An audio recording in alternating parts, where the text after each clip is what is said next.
Bienvenue dans la semaine des guerriers. Bienvenue dans la semaine de guerriers. Je dis bienvenue dans la semaine des guerriers. Je dis bienvenue dans la semaine des guerriers. Alléluia.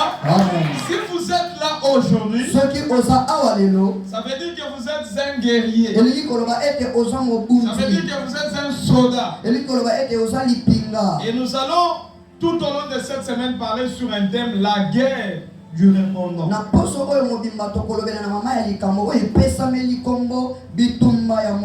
Alors aujourd'hui peut-être qu'on ne va pas beaucoup prier, mais je veux d'abord qu'on ouvre notre esprit, notre cerveau par rapport à la vision de la vie.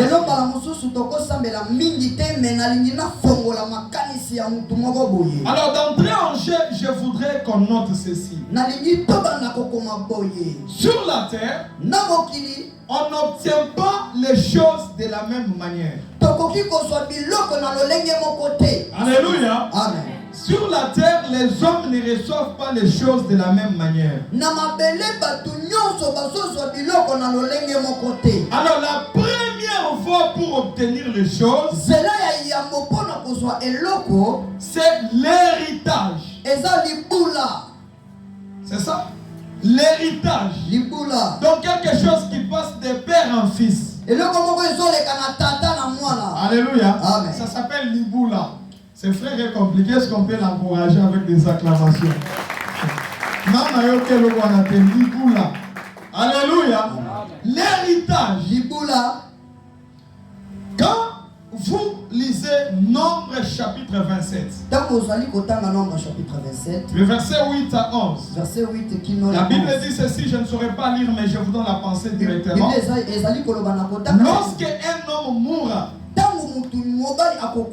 s'il n'a pas de fils, on donnera son héritage à sa fille. S'il n'a pas de fils, on donnera l'héritage au frère de son père. S'il n'a pas de frère à son père, on donnera son héritage au proche parent. Alors vous comprendrez qu'on peut obtenir les choses au nom de l'héritage. Parce que tu es le fils de. Parce que tu es le fils de. Parce que tu es l'oncle de. Parce que tu es l'oncle de. Tu peux obtenir certaines choses dans la vie. Alléluia. Amen. Il y a des gens dans ce monde qui sont devenus grands parce que quelqu'un est décédé. Lui a pris tout l'héritage de la personne qui est décédée.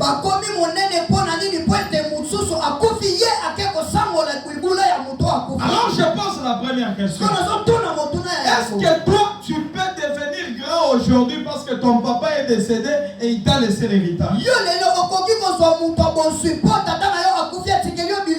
Est-ce que tu as un père qui peut te laisser des choses qui feront de toi quelqu'un de grand?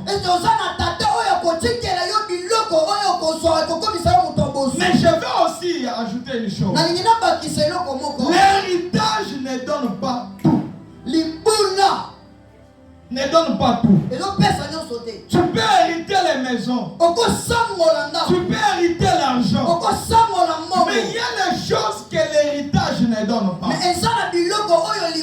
La preuve est qu'on a vu des gens qui ont hérité des richesses, mais à la fin, la richesse a disparu.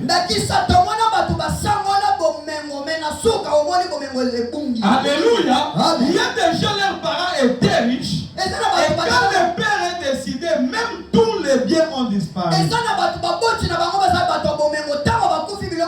L'héritage n'est pas mauvais, mais l'héritage ne rassure pas. Parce qu'il y a des choses qui ne sont pas dans l'héritage. Tu peux hériter l'argent de ton père, mais tu ne peux pas hériter sa femme. Tu peux hériter les biens de ton père, mais tu ne peux pas hériter l'onction de ton père. Il y a des choses dans ta vie que tu n'auras pas dans l'héritage. Bien sûr, pour ceux même qui ont des parents qui ont les choses à léguer. Mais Bamoussoussou, les pères n'ont même pas un $100 à laisser dans les comptes à la mort. La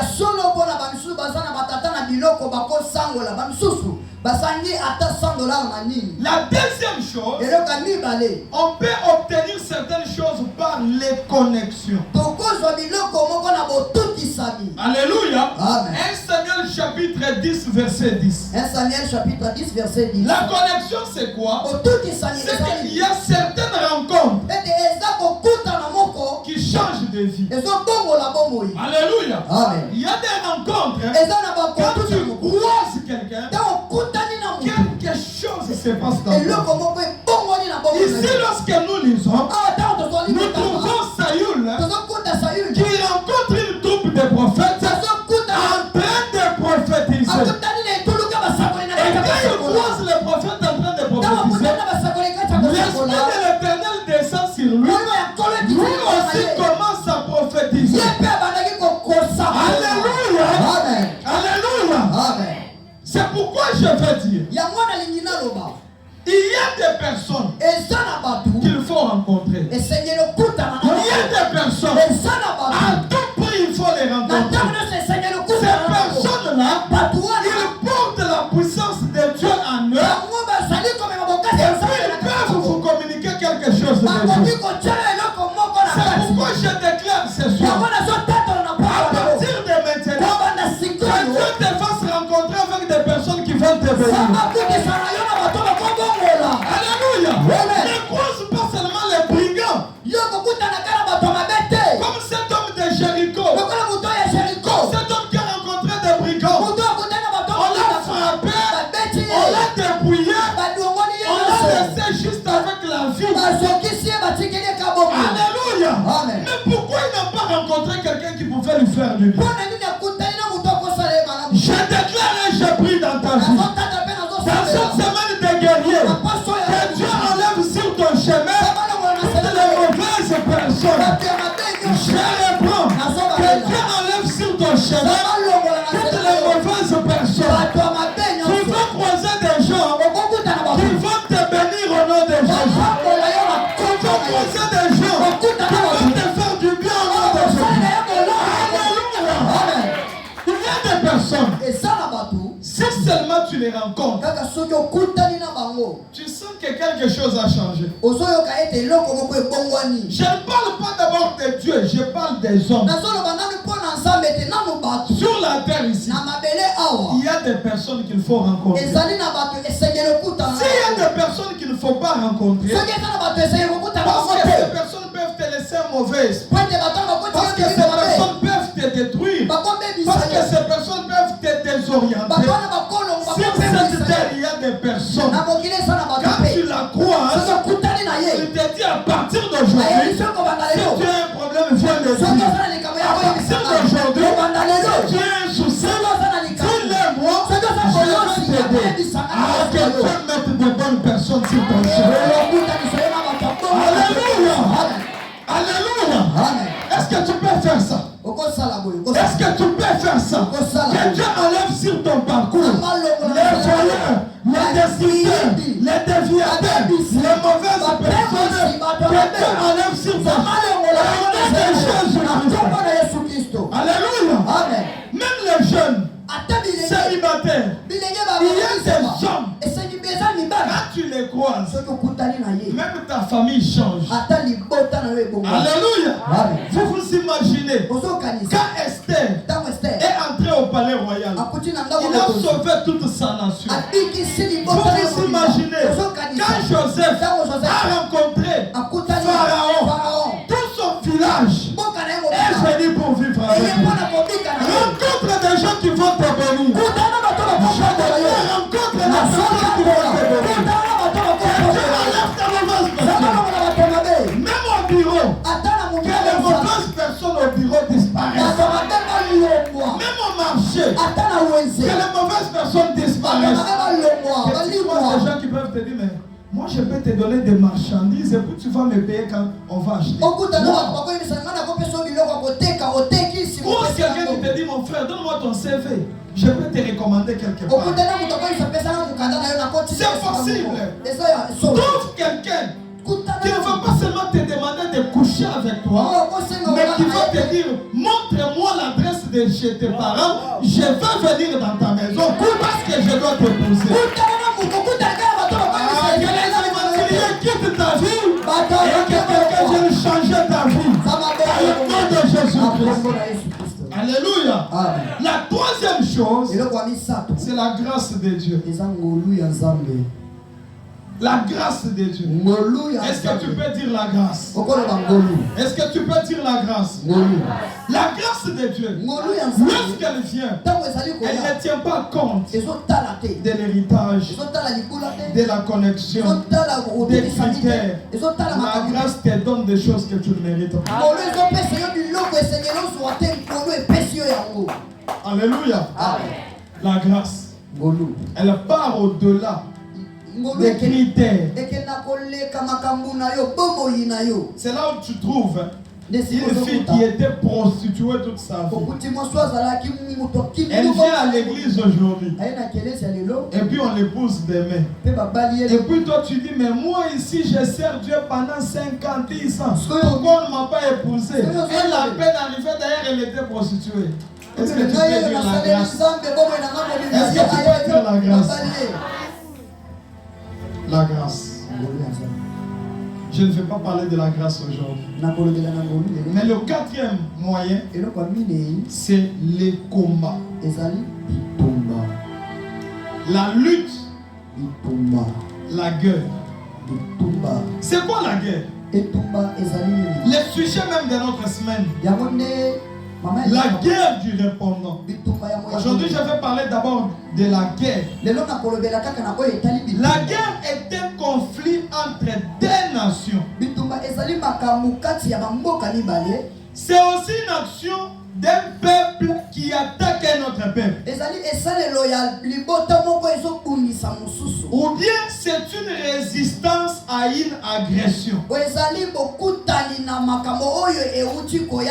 Une résistance à une agression.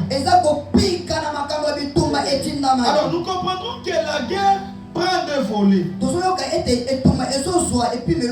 premier volet de la guerre, c'est nous qui attaquons. Mais la deuxième chose ou le deuxième volet, c'est qu'on nous attaque. Mais nous nous défendons.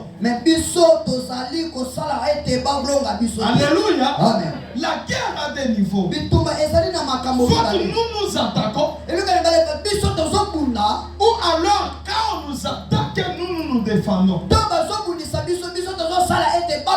Mais très souvent, les enfants de Dieu n'aiment pas attaquer. Et aiment quand on les frappe. Il plaît. Et il s'élève. On l'a déjà tapé. Il a déjà encaissé. Maintenant il se dit je dois me battre. Non, non. Nous sommes des broncs. Nous n'allons pas attendre qu'on nous attaque pour qu'on attaque. Dans le calme, là où il n'y a rien, nous allons nous lever pour aller attaquer. On ne va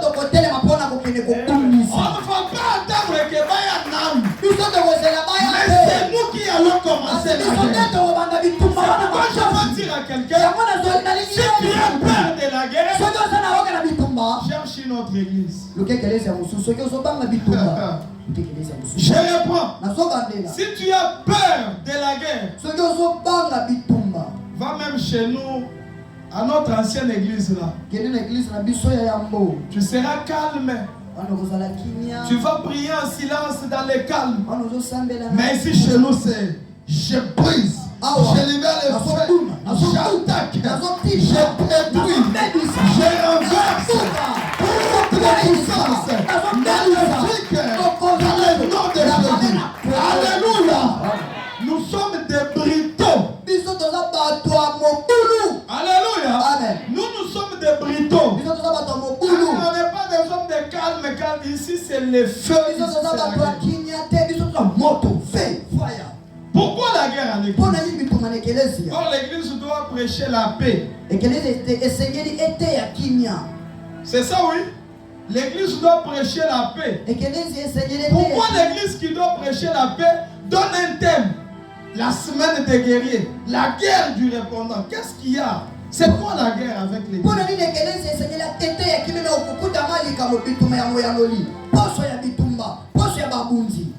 Pour ceux qui étaient là les jours passés, nous avions défini l'église. Nous avions dit que l'église est une institution spirituelle qui est impliquée dans un conflit. Pourquoi dans les conflits? Parce que l'église vient pour imposer le royaume de Dieu sur la terre. Mais sur la terre, il n'y a pas que le royaume de Dieu. Quand l'église veut imposer le royaume de Dieu, il y a aussi les démons qui veulent installer le royaume du diable. Et quand ces deux royaumes se mettent ensemble, le diable veut dominer au travers des démons et des puissances des démons. Jésus aussi veut dominer au travers du Saint-Esprit en passant par l'église. Ça nous met en conflit qu'on le veuille ou pas. Alléluia. Amen. Vous savez, oui. Il y a des gens qui pensent que s'ils n'attaquent pas, on ne va pas l'attaquer. Il y a des chrétiens qui pensent ça. Alors, mieux vaut l'ensemble. Non, non. Quand tu ne pries pas, tu es dans la cage. Je ne peux pas t'attaquer. Quand tu commences à prier, tu veux sortir la cage. C'est là qu'on va t'attaquer.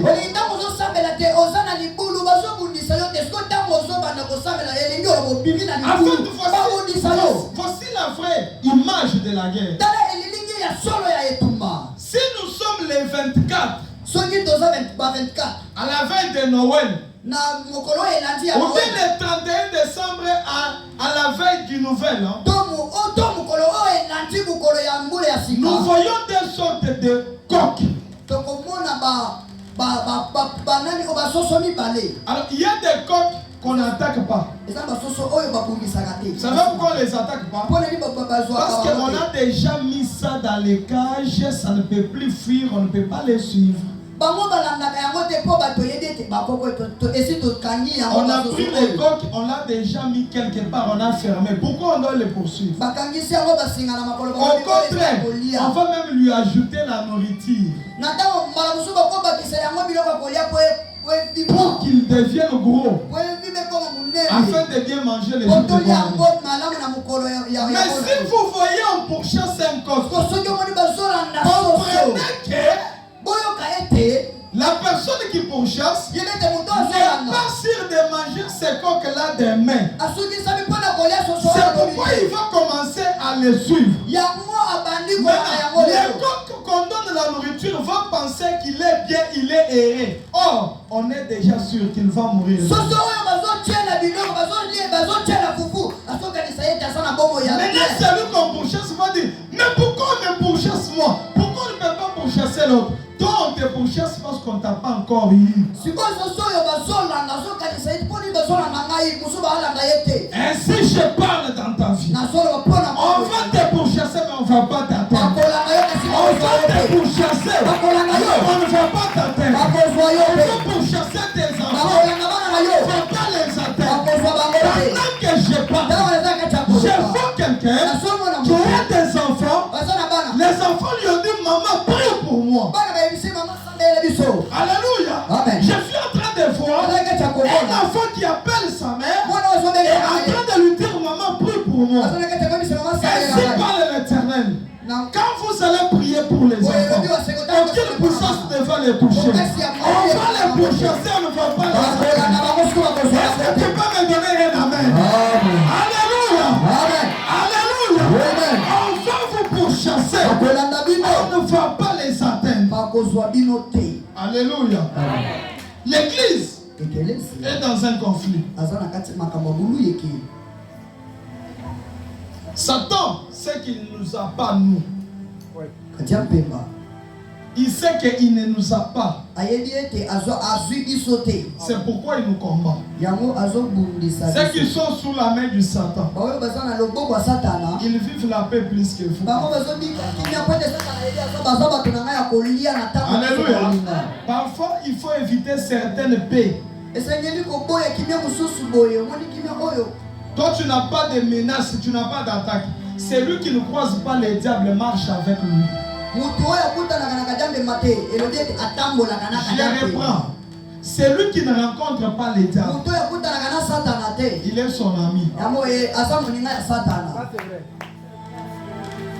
Alors tu veux quoi? Être son ami ou son ennemi? Pourquoi nous parlons des guerriers? Les chrétiens doivent comprendre qu'il y a des choses qu'on n'obtient qu'après la guerre. Il y a les bénédictions que Dieu donne. Mais ces bénédictions-là sont entre les mains de l'ennemi. Écrivez B Exode chapitre 3, le verset 8. Comment Exode chapitre 3, verset 8? Qu'est-ce que la Bible dit? Je suis descendu pour les délivrer de la main des Égyptiens et pour leur faire monter dans ce pays, dans un bon et vaste pays. Alléluia. Je m'arrête d'abord là-bas avant de continuer. Dieu descend. Il promet à Israël que Israël doit sortir. Israël doit sortir, doit quitter l'Égypte.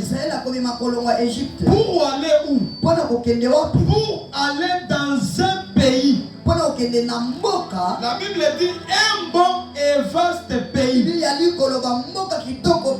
Tu peux dire à ton voisin bon et vaste pays. Bon et vaste pays. Dis-lui bon et vaste pays. Deuxième chose, il dit dans un pays où coule le lait et le miel. Alléluia. Amen. Qui parle ici? C'est Dieu. Il promet à son peuple un bon pays. Un vaste pays. Un pays où coule le lait. Un pays où coule le miel. Une très bonne bénédiction. Une très bonne promesse. Mais écoutez ce qu'il ajoute. Dans les lieux qu'habitent les Cananéens. Donc Dieu promet un pays à son peuple. Mais ce pays-là n'est pas vide. Est-ce que quelqu'un est avec moi? Dieu promet un pays à son peuple. Mais ce pays n'est pas vide. Ce pays est habité. Premièrement, par les Cananéens. Les Étiens. 2. 3. Les Amoréens.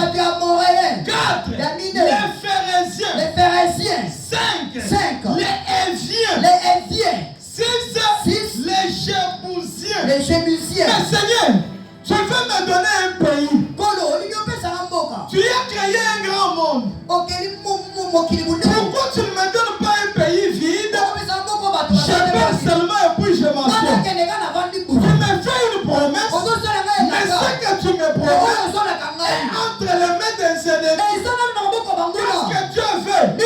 Dieu veut que son peuple aille habiter ce pays. Mais après la guerre. Alléluia. Après la guerre. Quand la Bible dit Dieu a emmené le peuple dans le pays où coule le lait et le miel. Il ne les a pas emmenés comme ça. Amenez Baron à Mapeka jusque-là, prenez la terre. Non. Non. Il donne la promesse. Vous aurez une terre qui est vaste, qui est bon, il y a le lait, il y Il y a 5 nations qui habitent là.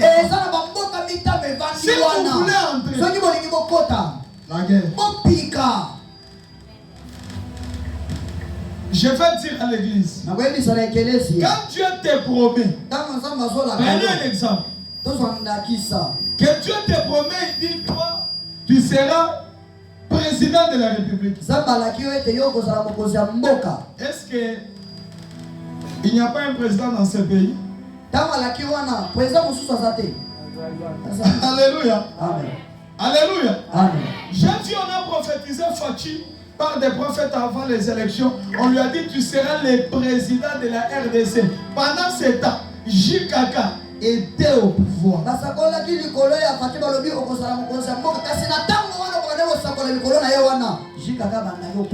seulement JKK était au pouvoir, mais il y avait beaucoup de candidats. Je vais dire à quelqu'un, Dieu peut te promettre les mariages. Mais pendant qu'on parle là, l'homme à qui Dieu t'a promis, il a sa copine. Alléluia. Dieu peut te promettre le travail. Mais le poste que tu dois habiter là, il y a quelqu'un dans ce poste là. Dieu peut te promettre les choses, mais ces choses-là, la famille, les lois de famille ont bloqué ça. Vous êtes dans une famille où les lois de famille ont dit personne ne peut se marier normalement. Mais quand l'Esprit de Dieu vient te dire, tu auras les mariages. Or, dans ta famille, on a interdit les mariages.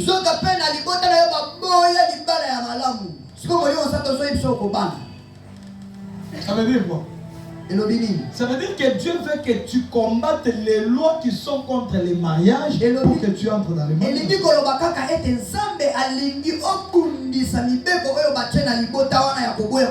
Non, tu seras ministre. Est-ce qu'il y a un ministère qui n'est pas occupé? Ça veut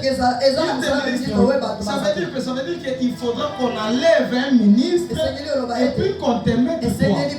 Non, tu es enseignant, Dieu te promet que tu vas devenir directeur. Mais il y a un directeur là-bas, oui. Tu vas devenir directrice.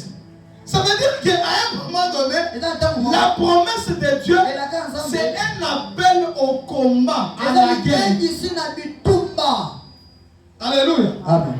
Alléluia. Amen. Est-ce que vous comprenez pourquoi on doit combattre? Seigneur, tu me fais une promesse. Tu dis que tu vas me donner une terre. Mais cette terre est occupée.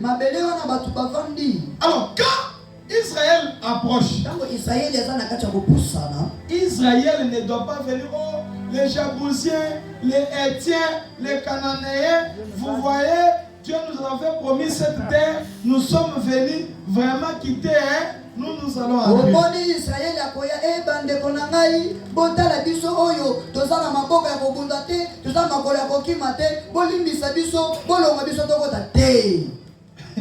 Alléluia. Amen. Un jour, je rencontre mon ex-fiancé.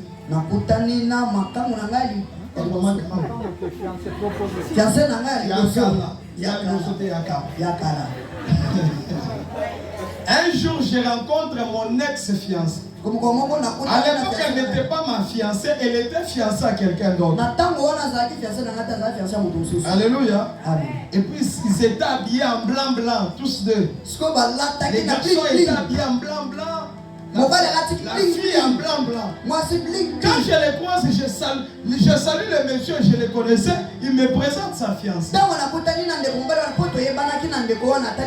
moi, mon esprit me dit, c'est elle ta femme. Alléluia. Amen. Mais moi là, je sais que c'est ma femme. Je laissé le temps passer. Quand nous parlons là,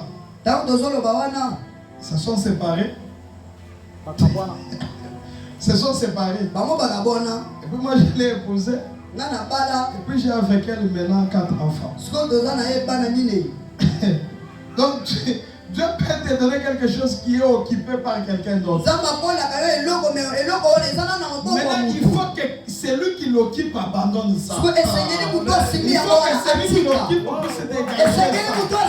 Il faut que celui qui l'occupe dégage. Je dis que celui qui occupe ton fiancé maintenant, là, celui qui bloque peut-être ta promotion, celui qui a la tête là. Il faut qu'un debout que y a encore ta place au Wana. Il faut qu'il parte là-bas. Alléluia. Alléluia. L'ennemi, celui qui occupe ce que Dieu t'a promis, il n'a pas besoin que tu le supplies. Beaucoup de chrétiens, ils aiment les plaintes. Les plaintes, les lamentations, les accusations, les doigtements. Non, si moi je souffre, c'est à cause de ma tante. Si moi je souffre, c'est à cause de mon oncle. Si moi je n'ai pas le travail, on a bloqué mon travail dans la sorcellerie. Si moi je n'ai pas d'enfant, c'est parce qu'on m'a maudit. Si moi je n'ai pas l'argent, c'est parce que j'avais donné l'argent à ma tante. Si moi je suis malade, c'est parce que ma grand-mère avait parlé. Oui, ils ont raison. Mais les lamentations, les plaintes ne font rien changer. L'unique argument, l'unique phrase, l'unique expression que ton ennemi peut écouter, c'est la force. La force. Pharaon doit libérer Israël. Mais quand Moïse vient, il lui dit libère. Il dit, je veux voir qui est votre Dieu. Je veux voir. Ton ennemi là a besoin de voir qui est ton Dieu avant de te libérer. Jusqu'à ce que la puissance a commencé à agir. Quand la puissance a commencé à agir, c'est Pharaon lui-même qui les a chassés. Et vous ici, vous commencez à me créer des problèmes. Alléluia. Amen.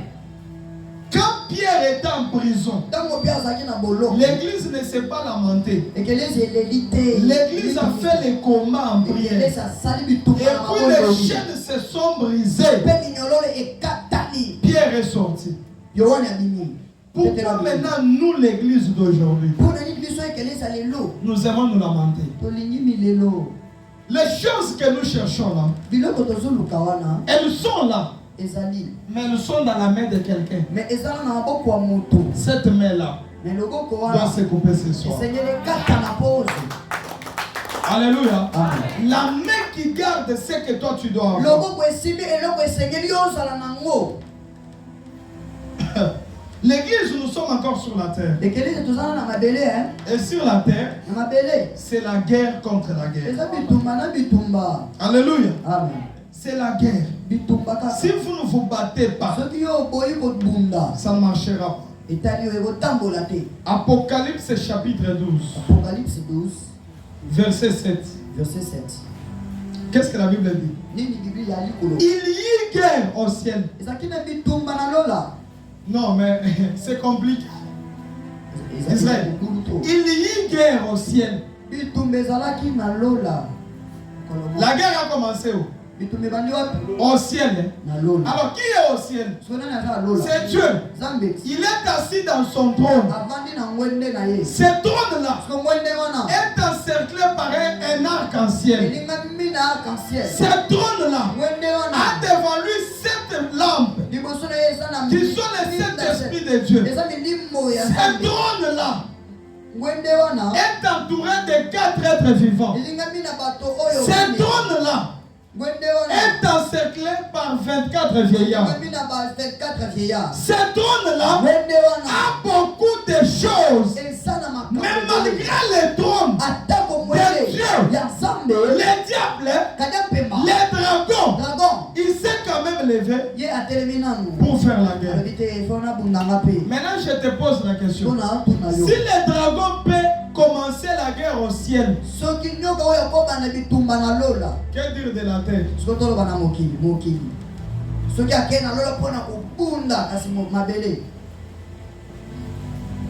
Alléluia.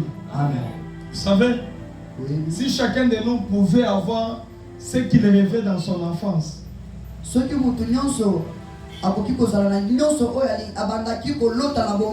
beaucoup de gens ici seraient des députés, des ministres, des présidents, des grandes dames dans des entreprises. Mais qu'est-ce qui fait que quelqu'un rêvait de devenir la femme du président, mais aujourd'hui il est la femme de la boîte? Qu'est-ce qui fait que l'homme qui rêvait de devenir directeur d'une société, aujourd'hui il est directeur d'une cigarette?